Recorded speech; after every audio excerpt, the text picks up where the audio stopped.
25 साल के बाद में कहता है मैंने क्या ऐसा काम कर दिया जो ऐसा हो रहा है। परिणाम 25 साल बाद आता है कि वो ईश्वर की क्लास 4 है, जो एक क्लास 25 साल में ख़त्म होती है, दूसरी 50 साल में ख़त्म होती है, तीसरी 75 साल में और चौथी मृत्यु। जन्म और मृत्यु सत्य है। जो इंसान जन्म लेता है मरता है, अर्थात उसका काल पूरा हो जाता है। काल अर्थात क्या? कहते हैं काल भैंस पे सवार होकर आता है। काल अर्थात जिसने दूसरी रात गुजार कर दिन नहीं देखा। दिन काली रात है और रात काली रात है और दिन उजाला है। रात अर्थात भैंस पर सवार दिन आता है। जो दूसरा दिन देखता है उसको काल बोलते हैं। उसने काल नहीं देखा। और जो आदमी रात नहीं देखता उसे मृत्यु काल कहते हैं। इंसान की समझ शास्त्रों में है, पर मनन हर एक अपनी अपनी समझ से करता है। जो आत्मबल से चलता है वो आत्मबल का मनन करता है। जो मन की समझ से चलता है वो गरुड़ में मनन करता है और गरुड़ की समझ से जीवन जीता है और 25 साल के बाद में दुख पाता है, परिणाम पाता है। दुश्मन शत्रु सब 25 साल के बाद आ जाते हैं। इसीलिए ऋषि कहते हैं हर समय कर्म को संभालिए। कर्म संभाल संभाल के करिए। जो इंसान कर्म संभाल संभाल कर करता है, संभल कर चलता है, उसी को संस्कार ही कहते हैं। जो संभल कर नहीं चलता, किसी को भी कुछ भी बोलकर मन दुखा देता है, वह अपने शत्रु को जन्म दे रहा है और शत्रु 25 साल में बलवान होकर सामना करता है और 25 साल के बाद में उसका परिणाम आना आरंभ हो जाता है।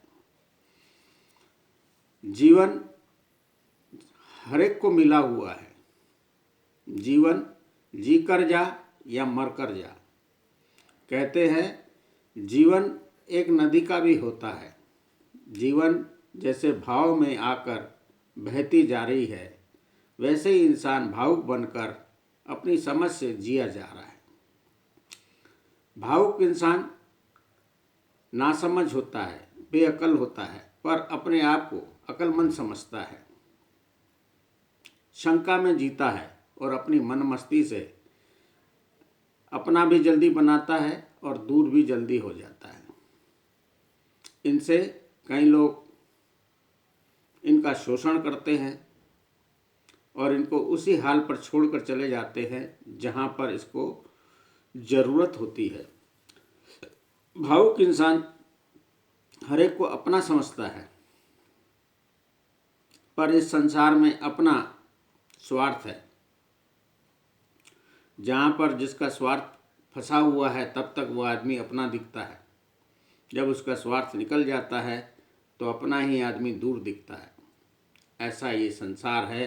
इस संसार में जीना है तो अपने शरीर को समझो, अपने मन को समझो, आत्मा के बल पर चलो, जो अपनी है, जो अपने अंदर ही रहती है और दुख सुख में हमेशा साथ रहती है।